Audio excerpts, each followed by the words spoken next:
Well, as the cooler weather approaches, you may start hearing more about cases of lice. Well, it's a very common bug that many of us have unfortunately found in our children's hair. But what are some ways that we can prevent it? Sunrise reporter Chelsea Torres is live this morning at Driscoll Children's Hospital to tell us more.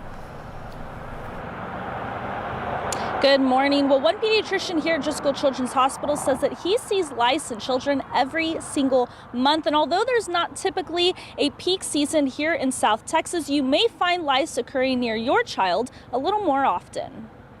As kids leave the house in the colder temperatures, you might find them coming back home with something you don't want. So as kids start to wear more hats and coats, the lice will get on like the hats.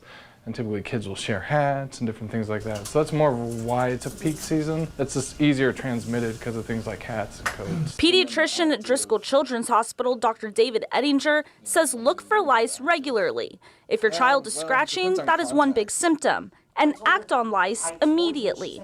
Ideally, I mean, it's a pretty quick fix. You can just go to either your primary care physician. Most, I think, are pretty comfortable treating it.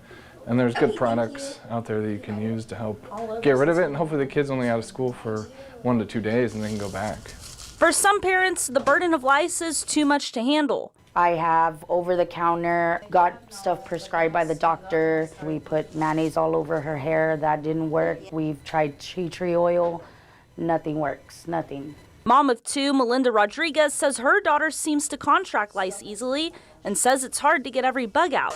So she resorted to the only lice specialist in the coastal bend. I see it all year long that kids in school are allowed to stay in school with lice, and they're just spreading it and spreading it and spreading it. So these parents are using over-the-counter products that they think work, and they don't work. They're not really fully getting treated. We finally put our hands up in there and just said, you know what, this weekend let's go help her. We're tired of seeing her itch, scratch everywhere, all over the place. It's just, you feel bad for them.